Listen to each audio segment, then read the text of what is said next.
Halo, kali ini saya akan membahas sejarah ketatanegaraan Indonesia tahun 1959 sampai tahun 2002.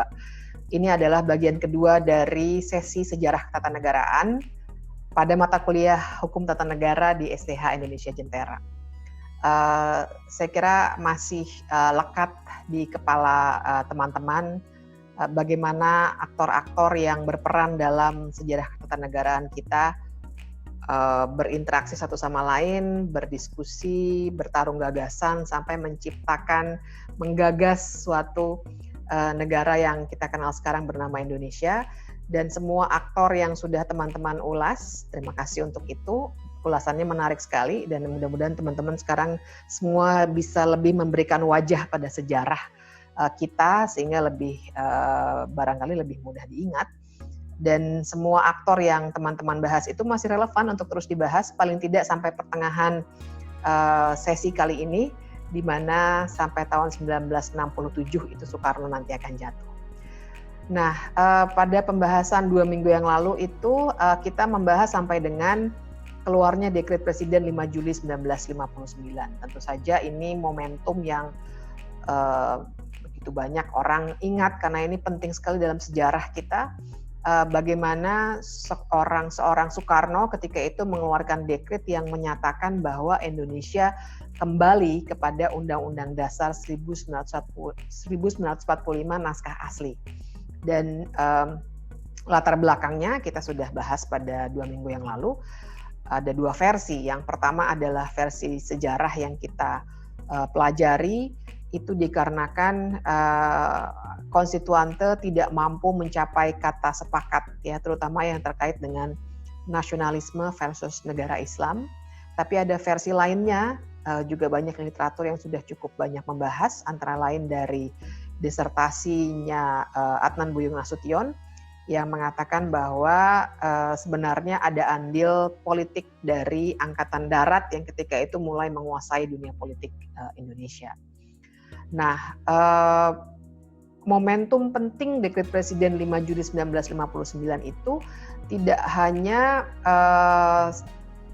secara konstitusional membawa kembali keberlakuan UUD 1945 naskah awal tadi, ya, yang sesungguhnya oleh Soekarno sendiri pada tanggal 18 Agustus 1945 dinyatakan sebagai Undang-Undang Dasar Kilat. Ketika itu sudah ada kesadaran bahwa memang UUD 1945 naskah awal itu memberikan wewenang yang demikian besar kepada eksekutif, ya. Teman-teman sudah membaca bagaimana begitu banyak pengaturan yang kemudian memberikan wewenang untuk pengaturan lebih lanjut dalam undang-undang, termasuk ketika menentukan struktur kelembagaan, struktur ketatanegaraan dan kepemiluan, sehingga pada akhirnya semuanya akan tergantung pada kekuasaan eksekutif. Karena itulah waktu itu Soekarno sendiri yang bilang Undang-Undang Dasar ini Undang-Undang Dasar Kilat yang kemudian harus segera digantikan, salah satunya menjadi tugas konstituante yang dinyatakan gagal tadi. Nah, langkah-langkah cepat pasca dekret, ya, kemudian Soekarno menetapkan DPR hasil pemilu menjadi DPR itu tanggal 23 Juli 1959, kemudian pembentukan MPRS, kemudian juga pembentukan DPAS. DPA itu sekarang sudah tidak ada, tapi di Undang-Undang Dasar 1945 yang naskah awal ada yang namanya Dewan Pertimbangan Agung, S-nya itu sementara. Kemudian tak lama setelah ditetapkan, tahun 1960-nya DPR itu dibubarkan dan Soekarno membentuk DPR gotong royong, DPR GR. Kenapa? Karena waktu itu DPR menolak RAPBN tahun 60 yang diajukan oleh pemerintah. Jadi begitu ditolak RAPBN-nya, Soekarno langsung bubarkan, dia membentuk DPR GR yang semua anggotanya ditunjuk oleh presiden. Ya, kita ingat ini sudah mulai dia menyatakan sebagai pemimpin besar revolusi dan kemudian juga menyatakan adanya demokrasi terpimpin yang dipimpin oleh dirinya sebagai pemimpin besar revolusi. Nah, kemudian dibentuk juga kabinet kerja. disebutnya ya, istilahnya waktu itu kabinet kerja, agak mirip dengan kabinet pemerintahan Jokowi pada periode pertama. Kabinet kerja ini punya 3 program, disebutnya TRI program, yaitu 1 melengkapi sandang pangan rakyat, kedua menyelenggarakan keamanan rakyat dan negara, dan ketiga adalah melanjutkan perjuangan menentang imperialisme untuk mengembalikan Irian Barat. Nah, jadi teman-teman bisa lihat di sini akarnya bagaimana kemudian Irian Barat ini memang dicoba untuk direbut ketika itu, dan kemudian ada jajak pendapat, dan sampai sekarang masih sangat bermasalah itu sejarahnya dalam jajak pendapat, sehingga masih menimbulkan banyak praktik kekerasan di Papua sampai detik ini. Nah, bagaimana dengan Mahkamah Agung? Ini yang saya kira juga penting untuk kita sama-sama lihat. Jadi Presiden tidak hanya menempatkan kekuasaan, cabang-cabang kekuasaan lain ya, tadi ada DPR-nya sudah dibubarkan, dibentuk DPR GR, kemudian ada DPA sementara, dan seterusnya. Mahkamah Agung pun tidak luput dari kepemimpinan demokrasi yang terpimpin tadi, gitu. Jadi bisa dimulai secara wacana ketika ada Kongres pertama Persatuan Sarjana Hukum Indonesia di Jogja bulan November tahun 1961. Presiden waktu itu menyitir ucapan Liebknecht yang terkenal, "Kalian tidak bisa melakukan revolusi dengan bantuan ahli hukum."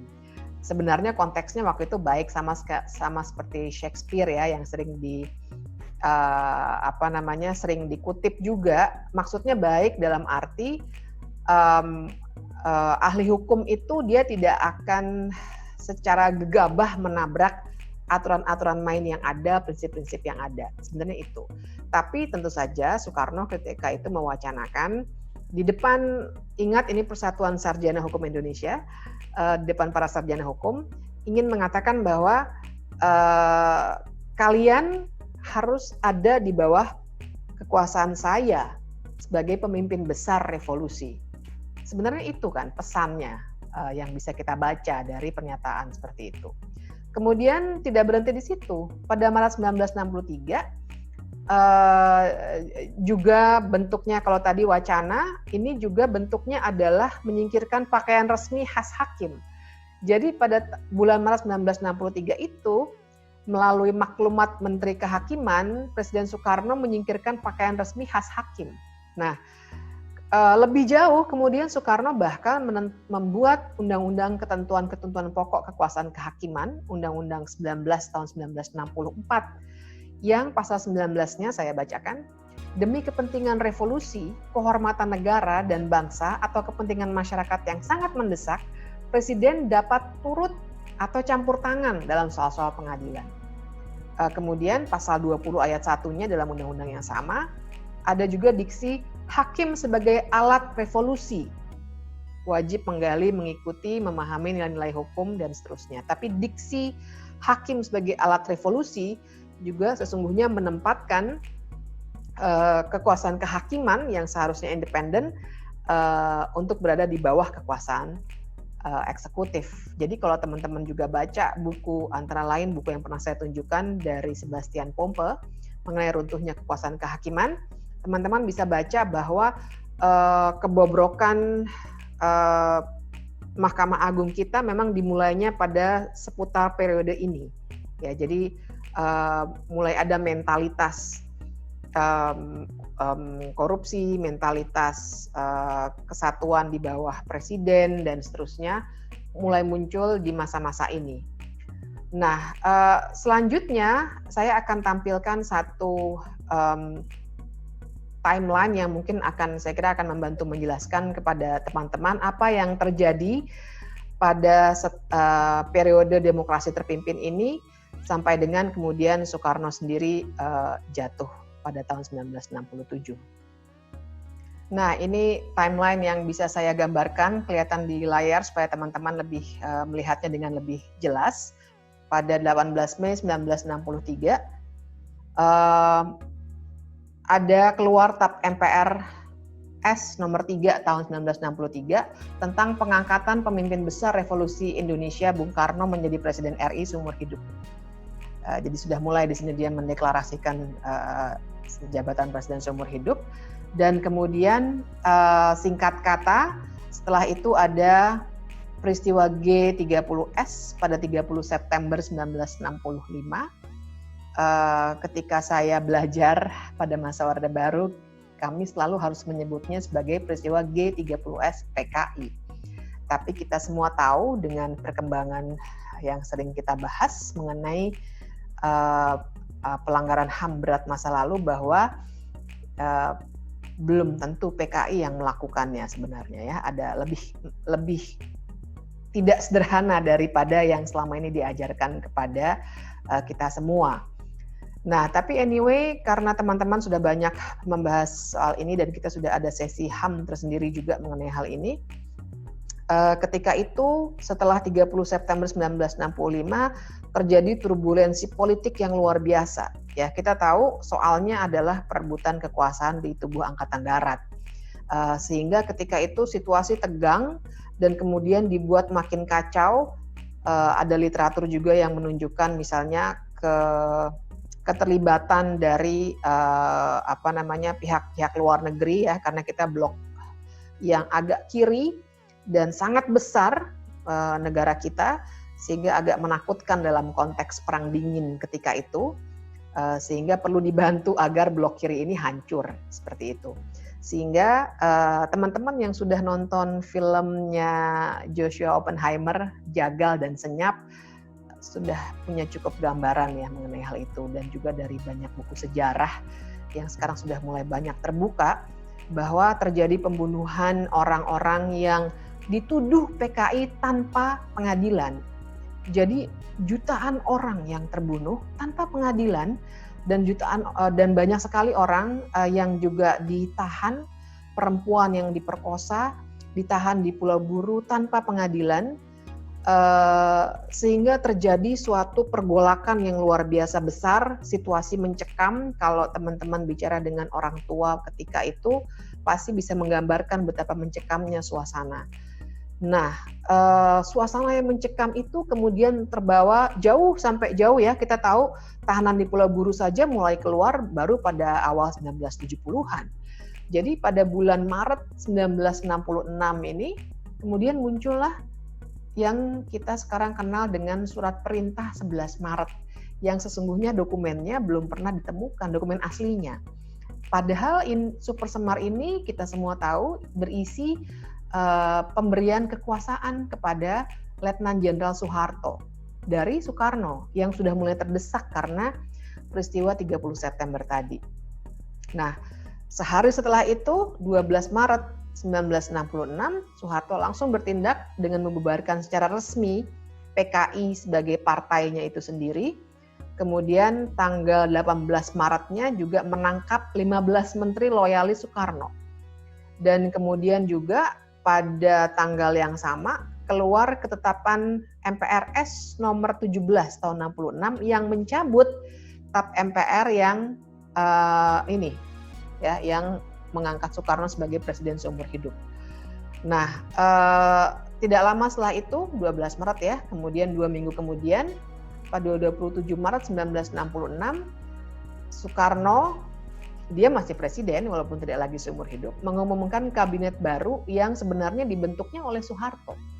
Jadi dia sudah mulai dijadikan semacam dikontrol lah begitu ya oleh Soeharto, karena Soeharto sudah mendapatkan surat perintah 11 Maret tadi. Nah, kemudian detailnya saya kira ada satu bahan yang saya berikan juga ya sebagai bahan bacaan, ada satu kelompok membahas soal itu. Kemudian pada 22 Juni 1966 ya, jadi masih tahun 66 nih, Soekarno menyampaikan pidato pertanggungjawaban di MPRS. Judulnya ini terkenal ya, kita semua sudah sering dengar. Judulnya Nawaksara. Nah, tapi karena ini sebenarnya sudah bisa diduga dari mulai Maret 1966 itu Soekarno sudah nggak punya power sama sekali. Maka pada 22 Oktobernya MPRS bilang ke Soekarno, intinya minta Soekarno melengkapi pertanggungjawabannya, dianggap tidak lengkap. Nah, Soekarno sudah tahu tentu saja bahwa ya dia sudah jatuh, sebenarnya sudah kehilangan semua orang di sekelilingnya, menteri-menteri loyalisnya sudah ditangkapi, PKI-nya sudah bubar, banyak yang menghilang, yang di luar negeri nggak bisa pulang, kita tahu ya para eksil di luar negeri juga nggak bisa pulang dan seterusnya. Kemudian pada 10 Januari 1967 akhirnya Soekarno mengirim pelengkap Nawaksara, ya, jadi ini melengkapi Nawaksara yang diminta revisinya oleh MPRS. Dan tapi tidak lama setelah itu 21 Januari MPRS bilang Soekarno alpa memenuhi ketentuan konstitusional. Ya, jadi sebenarnya sudah ada pernyataan kejatuhan walaupun belum resmi. Baru resmi pada 2 bulan kemudian, kurang lebih pada 7 Maret 1967. Ini hari yang sangat bersejarah karena disinilah sidang istimewa MPRS menyatakan bahwa ada 3 hal yang dinyatakan. Pertama, bahwa MPR, DPR, dan kehakiman kembali pada fungsinya sesuai UUD 1945, jadi bukan lagi pembantu presiden di bawah pemimpin besar revolusi dan seterusnya. Yang kedua, mencabut kekuasaan Presiden Soekarno. Dan yang ketiga, menetapkan Letnan Jenderal Soeharto sebagai pejabat Presiden RI. Itu kenapa saya bilang ini titik pentingnya. Di sinilah Soekarno kemudian jatuh. Dan di sini saya pinjam suatu infografis dari Tirto yang bisa menggambarkan kira-kira apa peristiwa seputar pencabutan mandat Soekarno tadi yang kemudian berakhir pada orang ini yang katanya enak zaman kuto gitu, masa Orde Baru. Nah, di masa Orde Baru ini kita bisa bicara panjang sekali di sini, tapi tentu saja kita ingin sekali bicara soal aspek hukumnya terutama. Di sini yang saya tampilkan ciri-ciri politik Orba, tapi saya akan menampilkannya dengan menceritakan bagaimana kemudian Soeharto yang sudah menjadi presiden sejak tahun 1967 itu menjalankan pemerintahnya dari aspek hukum. 67 ya, tanggalnya 7 Maret. Nah, sekarang coba teman-teman cek kapan undang-undang tentang penanaman modal asing keluar. Nah, teman-teman akan lihat sendiri ya, jadi narasi yang dibawa oleh Soekarno dulu tuh sangat terkenal. Amerika kita setrika, Inggris kita linggis ya, karena memang tone Soekarno ketika itu sangat dekat dengan kekuasaan, dengan blok kiri ya. Ingat, konteksnya adalah perang dingin ketika itu, ada blok kiri dan blok kanan, komunis dan ya kaum liberal ya, membenci komunis ya, Amerika Serikat salah satunya. Nah, Soekarno mengklaim bahwa kita atau Indonesia itu non-blok, ya kan? Teman-teman ingat ada gerakan non-blok dulu, ada Ganevo ya, ada konferensi Asia Afrika.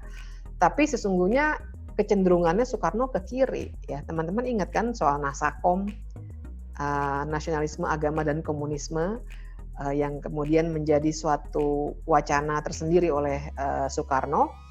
Nah, jadi dengan semangat anti-imperialisme itu, modal asing nggak bisa masuk Indonesia. Bahkan perkebunan-perkebunan peninggalan zaman Belanda itu dinasionalisasi.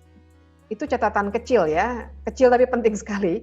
Saya yakin sekali teman-teman, apalagi kita baru selesai bulan Mei ya, di mana kita biasa mencoba mengingat lagi, jangan sampai kita lupa dengan gagasan reformasi tahun 98, sehingga teman-teman cukup banyak terekspos dengan bagaimana Orde Baru dulu memerintah.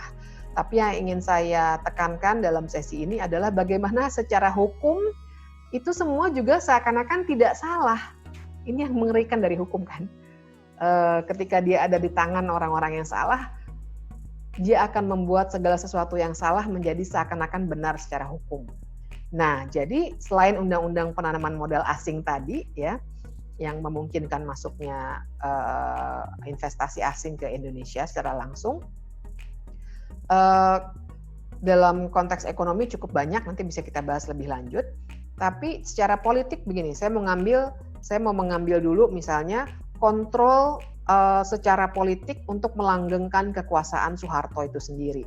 Jadi dalam sesi mengenai pemilu, saya kira sudah dibahas juga ya, dan partai politik, bagaimana pada masa Soeharto didesain sedemikian rupa sistem politik kita agar hanya ada 2 partai politik dan 1 golongan karya.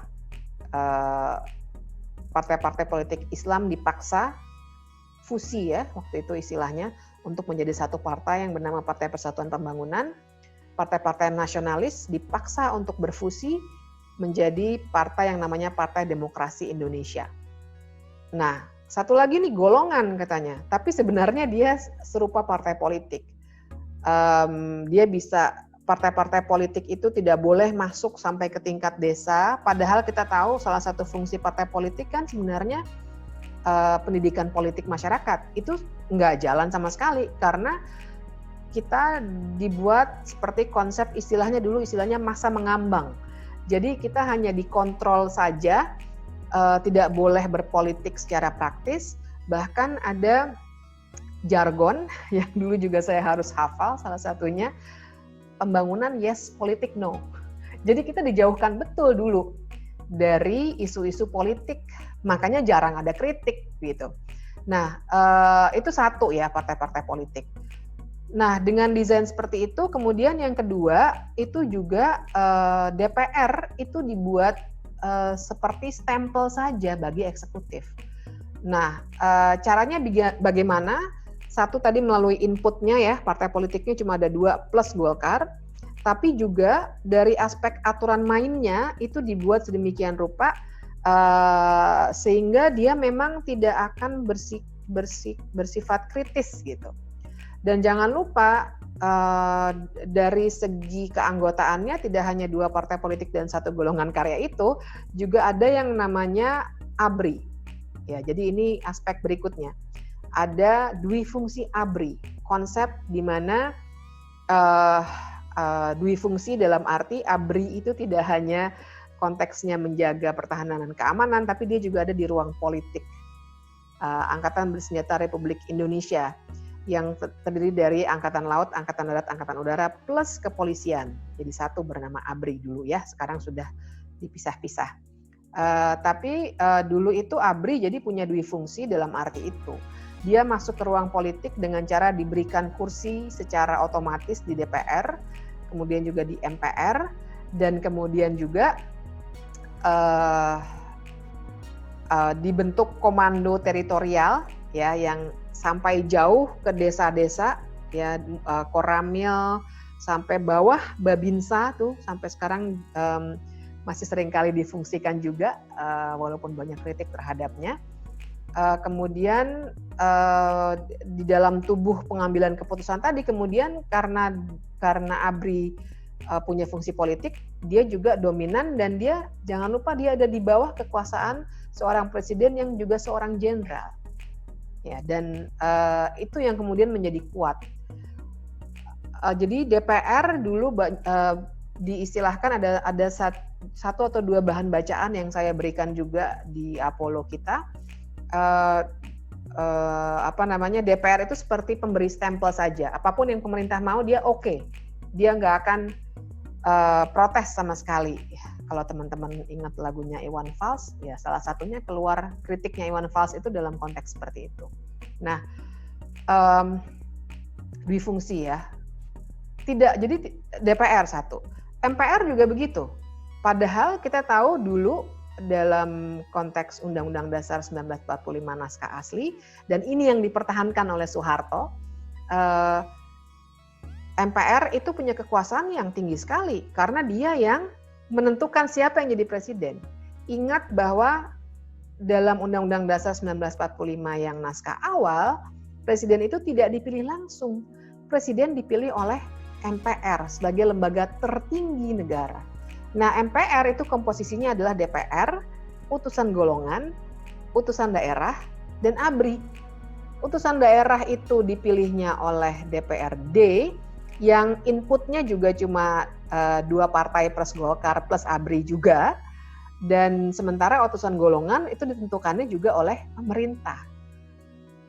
Apakah dulu ada pemilu? Ada. Teman-teman sudah belajar dalam sesi pemilu dan partai politik dalam mata kuliah ini. Pemilunya ada. Tapi canggih betul, dulu kita bisa tahu siapa pemenangnya sebelum pemilunya berakhir. Pasti Golkar dan pasti Soeharto lagi yang akan dipilih oleh MPR menjadi presiden. Nah, itu di tataran pusat. Di tingkat daerah, hampir semua kepala daerah, gubernur, bupati, wali kota, itu juga orang-orang militer.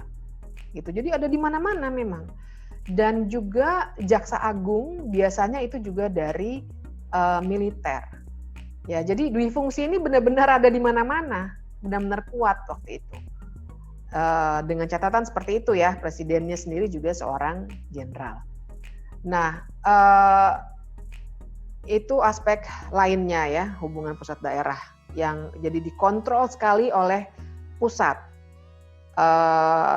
Sumber daya alam juga kemudian disedot oleh pusat tanpa ada pembangunan di daerah. Kalaupun ada keuntungan yang didapat oleh daerah, ya oleh elit daerah. Elit daerah siapa? Ya itu tadi, terutama kelompok-kelompok yang ada di lingkaran yang menjalankan dui fungsi ABRI tadi gitu. Dan jangan lupa saya berbicara berdasarkan buku-buku yang bisa teman-teman baca juga. Nanti juga ada sesi tersendiri mengenai pertahanan dan keamanan dalam konteks hukum tata negara. Bisnis partai politik itu, atau maksud saya bisnis ABRI, bisnis tentara, itu juga makin menggurita pada masa-masa Orde Baru ini. Nah, di sisi lainnya civil society ada. Tapi civil society atau masyarakat sipil itu juga dikontrol betul. Cara mengontrolnya dengan apa? Satu, keluar yang namanya Undang-Undang Ormas, organisasi kemasyarakatan. Sampai sekarang kita masih punya, ya kita banyak. Saya dan teman-teman di PSHK di Jentera banyak mengkritik juga soal itu, dan saya kira dalam sesi Banggama yang bicara soal kemasyarakatan ini teman-teman sudah membahas juga. Ini cara yang efektif karena asas tunggal yang harus berlaku, dan ketika itu juga bahkan organisasi-organisasi yang sifatnya keagamaan, waktu itu Soeharto tidak suka dengan Islam ya, itu juga harus mengubah asasnya menjadi Pancasila. Itu cara untuk merepresi sebenarnya. Nah, tidak hanya soal asasnya, tapi juga pengawasan ya, waktu itu sudah mulai kuat sekali ya, melalui ada satu unit yang namanya Kesatuan Bangsa dan Politik di Kementerian Dalam Negeri dan juga di tingkat daerah yang mengontrol masyarakat sipil. Bagaimana dengan pers? Pers juga parah sekali direpresi. Ada konsep pers bebas dan bertanggung jawab yang sesungguhnya waktu itu ada Menteri Penerangan. Ya, kalau teman-teman yang besar di masa Orde Baru seperti saya pasti ingat dulu namanya Pak Harmoko. Yang kemudian uniknya waktu Soeharto mau turun, dia meminta Soeharto turun, tapi dia sebagai Menteri Penerangan ketika itu betul-betul mengontrol apa yang akan keluar keesokan harinya di media massa. Jangan bayangkan seperti sekarang ya, ada media sosial, gadget dan lain sebagainya. Kita bicara soal media cetak ketika itu. Jadi sangat praktik yang biasa ketika itu, media-media cetak akan mengirimkan terlebih dahulu kontennya kepada Departemen Penerangan untuk dikontrol mana yang boleh keluar, mana yang tidak. Kalau ada yang melanggar akan dibredel. Seperti yang dibredel itu artinya ditutup ya, seperti yang terjadi pada majalah Tempo, yang kemudian menjadi kasus juga pada ujung-ujung masa pemerintahan Orde Baru. Represi itu juga makin kuat juga dengan adanya berbagai undang-undang lain, misalnya undang-undang subversif. Sekarang juga sudah dicabut ya oleh pemerintahan Habibie ketika itu, undang-undang subversif, undang-undang pers dan lain sebagainya yang memberangus kebebasan berpendapat masyarakat sipil, itu semuanya diganti. Nah, undang-undang subversif itu mengerikan sekali tuh, karena dia sangat karet. Intinya siapapun yang dianggap merongrong kekuasaan negara itu bisa dianggap melakukan suatu tindakan pidana sehingga tentu saja bisa dihukum, diberi sanksi pidana penjara. Jadi makin takutlah kita gitu. Jadi dan undang-undang subversif itu sangat efektif untuk membungkam banyak suara yang sebenarnya ingin bersikap kritis. Kampus juga kemudian dibungkam dengan cara ada yang namanya NKK BKK. Intinya membuat mahasiswa tidak bisa bergerak, ya. Makanya kemudian marak bukan senat mahasiswa, bukan BEM dulu yang ramai karena di dalam kampus itu organisasi kemahasiswaan dibungkam, tapi yang lebih marak adalah kelompok-kelompok yang sekarang kita kenal dengan kelompok Cipayung, ya, ada HMI, GMNI, PMII dan seterusnya. Itu yang lebih akhirnya jadi jalan keluar bagi mahasiswa yang masih berjiwa aktivis. Dan waktu itu memang pemicunya adalah, kita tahu peristiwa 15 Januari, pemicunya justru karena mahasiswa bersuara keras tentang Orde Baru yang sudah mulai melakukan praktik-praktik korupsi.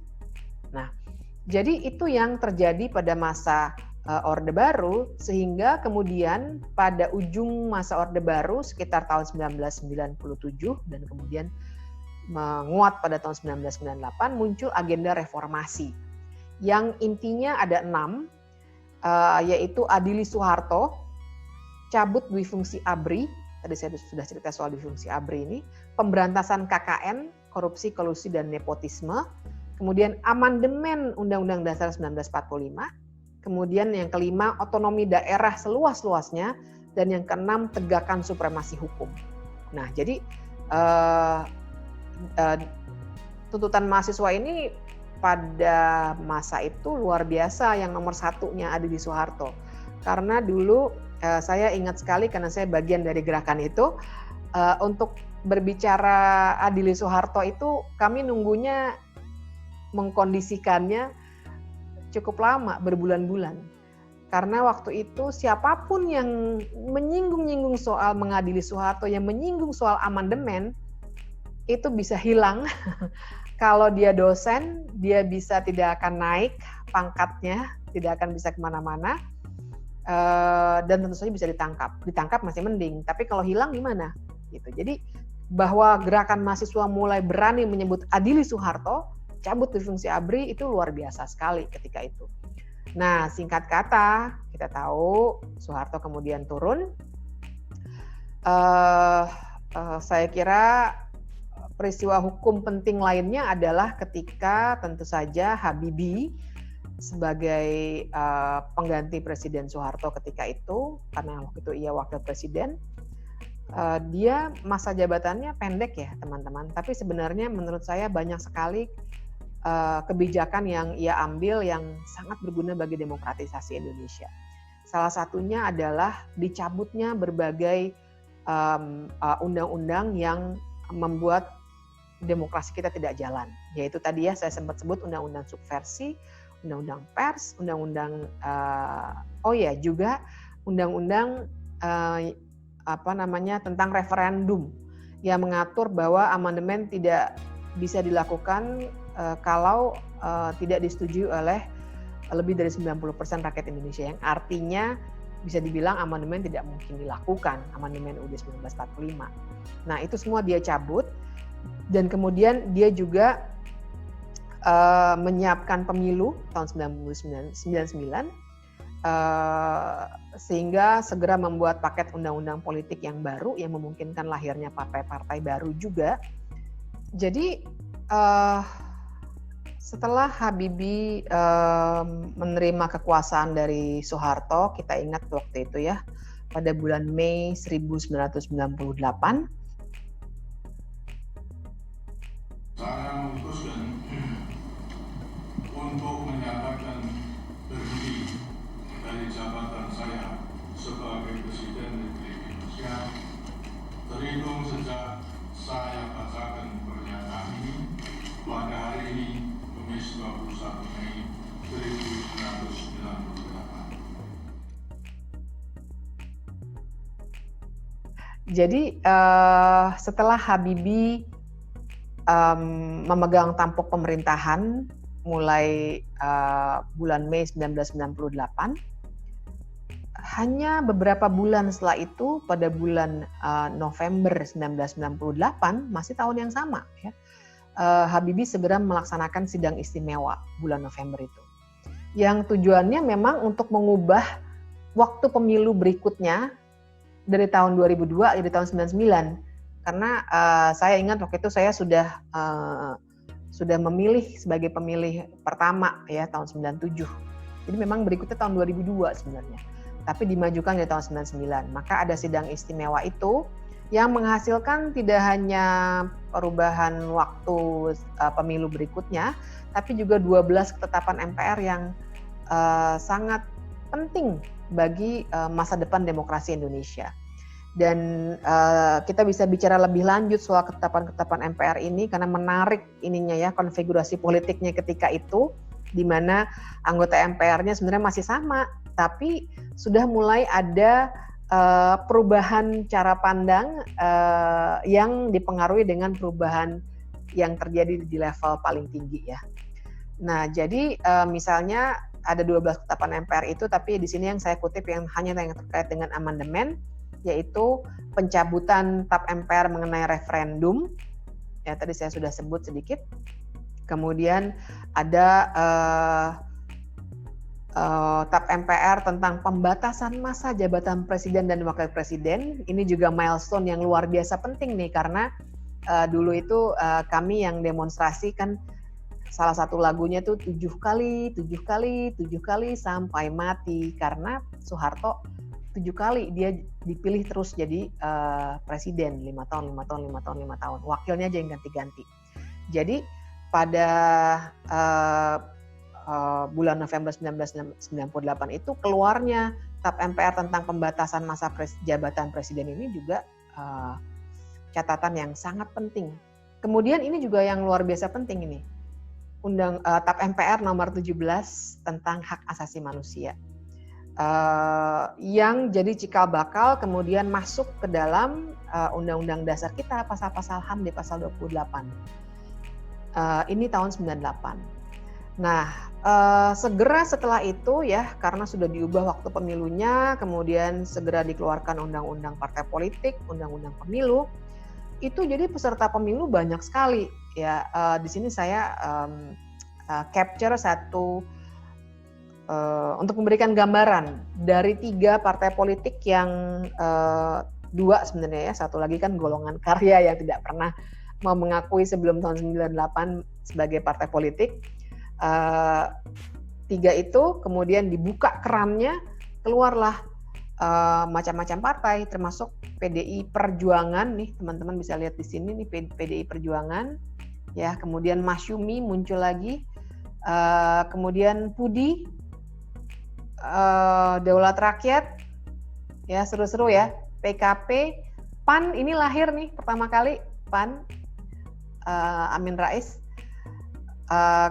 Jadi yang turunannya PNI dulu ada PDI Perjuangan, terus ada di sini ya yang gambarnya semua banteng, teman-teman bisa lihat nanti cek lebih lanjut.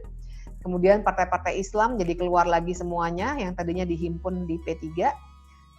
Kemudian juga Partai Kristen mulai muncul ya, tadinya tidak diperbolehkan. Nah, ini yang kemudian menjadi peserta pemilu tahun 99. Nah, siapa saja yang terpilih, saya tampilkan lagi di depan. Yang terpilih waktu itu bisa dilihat di sini ya, ada 9, tapi masih ada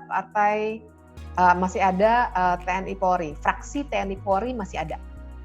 Dan ini saya sebutnya di sini 9 tuh fraksi, tapi sebenarnya fraksi itu kan tidak berarti harus satu partai. Fraksi itu sepanjang mempunyai kesamaan pandangan, mereka bersepakat jadi satu fraksi boleh. Jadi kita bisa lihat di sini PDIP, ya, kemudian Golkar, fraksi utusan golongan nih masih ada utusan golongan. Di sini masuk nih beberapa orang yang kemudian punya arti penting dalam amandemen nantinya.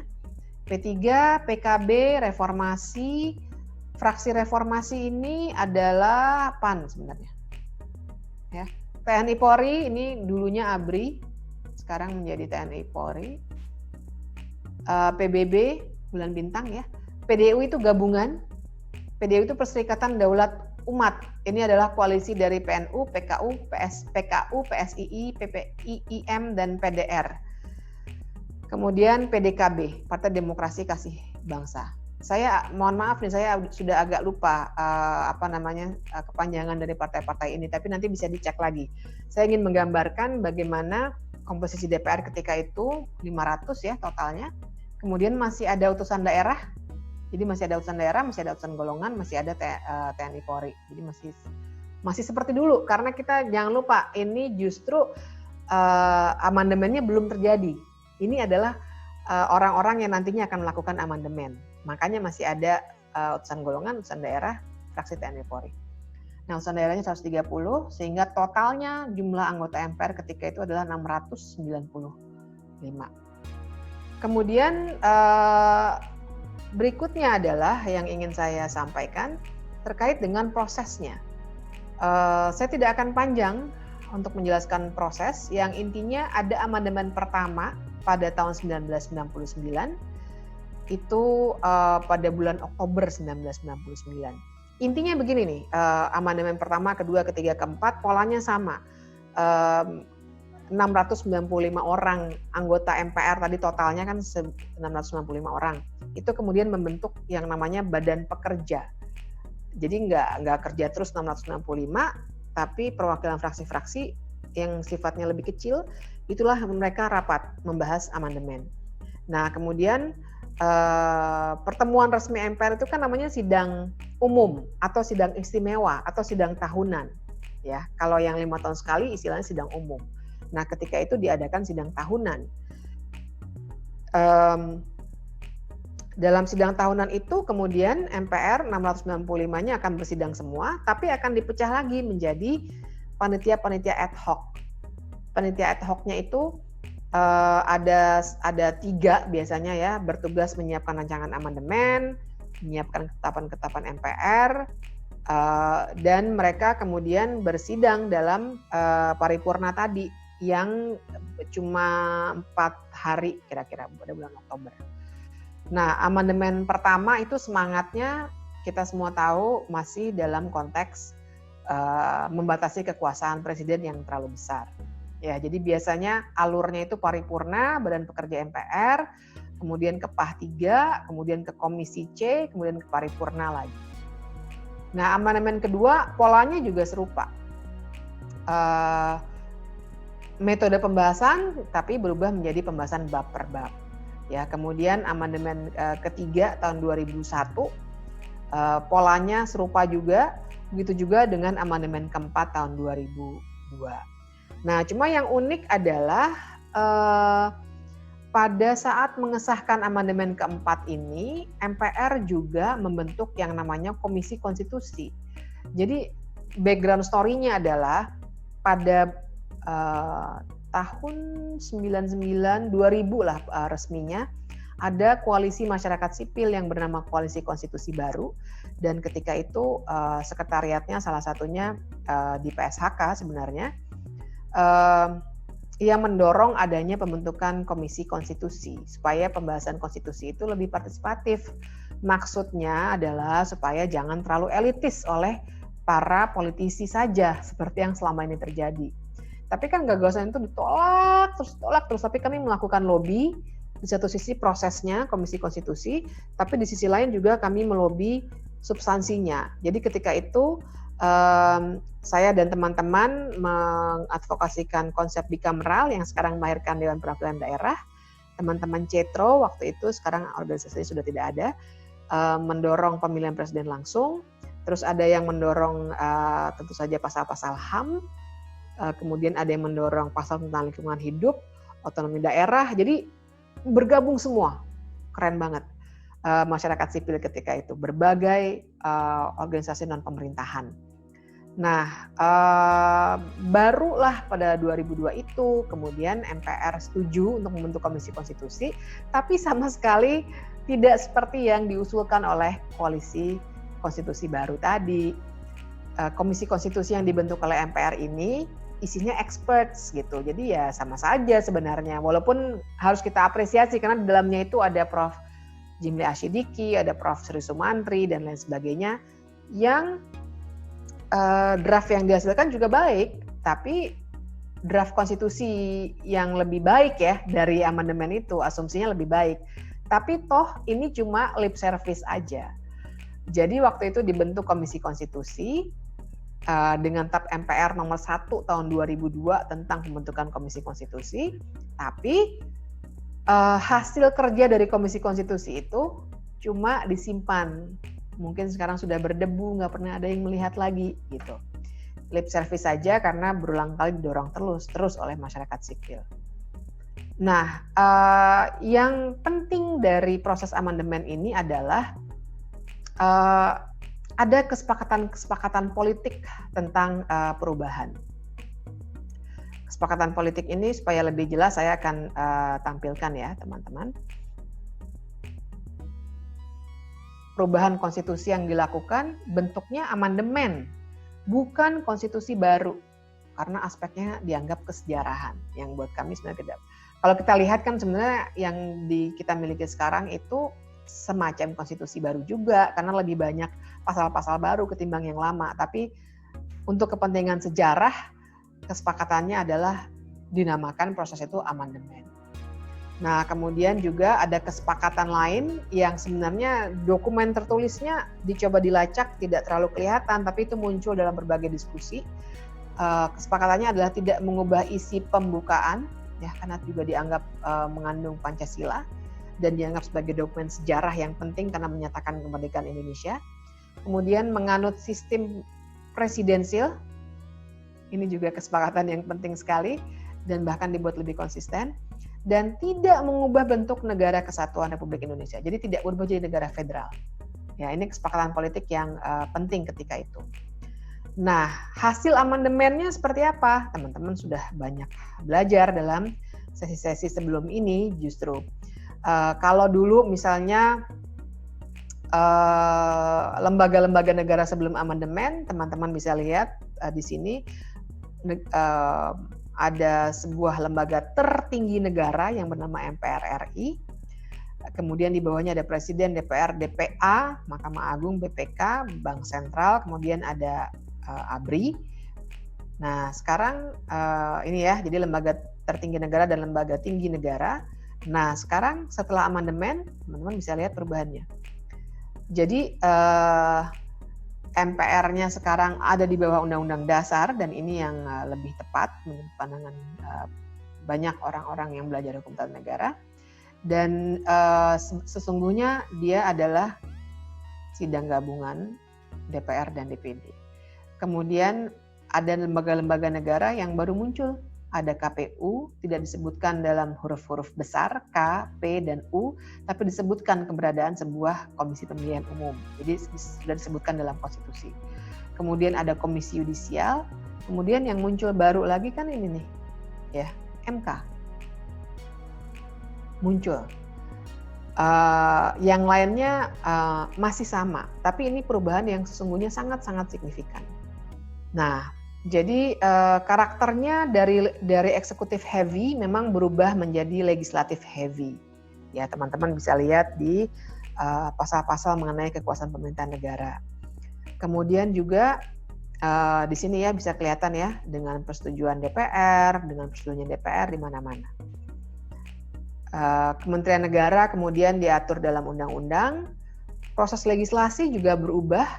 Ya, di sini saya beri warna merah karena ini kita berubah yang ini signifikan maknanya karena jadi bukan DPR sebenarnya kalau kita mau marah-marah mengenai legislasi sasarannya sebenarnya tidak hanya DPR karena ternyata ada konsep persetujuan bersama antara DPR dan Presiden ya dua-duanya. Kalau satu saja narik RUU Cipta Kerja misalnya ditarik oleh Presiden kalau memang dia berpihak pada situasi pada saat ini nggak akan terjadi itu undang-undang. Atau misalnya kalau revisi undang-undang MK sekarang pemerintah bilang saya nggak mau bahas, nggak akan terjadi itu. Begitu juga sebaliknya. Kalau DPR bilang, oh saya nggak mau bahas undang-undang Cipta Kerja misalnya, maka tidak akan ada pembahasan karena harus berdua terus. Dan kemudian ada ini juga baru nih, 30 hari semenjak rancangan undang-undang disetujui, ini 30 hari ini ya, dia sah menjadi undang-undang. Melalui sesi ini yang catatan penting yang ingin saya garis bawahi adalah bagaimana sejarah ketatanegaraan itu bisa terjadi dalam banyak bentuk. Perubahan Undang-Undang Dasar itu hanya salah satunya, seperti yang terjadi pada amandemen tahun 99 sampai 2002. Tapi kita juga bisa bicara soal Dekret Presiden 5 Juli 1959 yang tidak secara signifikan mengubah teks Undang-Undang Dasar, tapi hanya menyatakan secara politik untuk kembali menggunakan Undang-Undang Dasar yang lama. Begitu juga waktu zaman Orde Baru, saya kira tadi tidak saya sebutkan, tapi ini sebenarnya penting dalam konteks konstitusi. Waktu itu Soeharto bilang bahwa Orde Baru itu semboyannya adalah melaksanakan UUD 1945 secara murni dan konsekuen. Dia tidak mengubah UUD 45, dia tidak punya keinginan untuk mengubah UUD 45 sama sekali. Dia sebut secara murni dan konsekuen, yang maknanya sebenarnya adalah menggunakan pasal-pasal dalam UUD 1945 yang menguntungkan dirinya, menguntungkan eksekutif. Nah, tapi yang kedua, ya, kita juga bisa melihat sejarah ketatanegaraan dari bagaimana aktor-aktor politik itu berkompetisi, dan itu semua kemudian juga kompetisi politik ya, karena kan sebenarnya hukum tata negara itu berbicara soal bagaimana aturan main dalam dunia politik. Nah, jadi sejarah hukum ketatanegaraan juga menunjukkan bagaimana kompetisi politik ini terjadi sehingga menimbulkan momentum-momentum penting dalam ketatanegaraan kita yang mungkin tidak ditunjukkan dalam bentuk teks, ya, tapi dia secara teks Undang-Undang Dasar, maksudnya teks konstitusi tidak ditunjukkan dalam bentuk itu.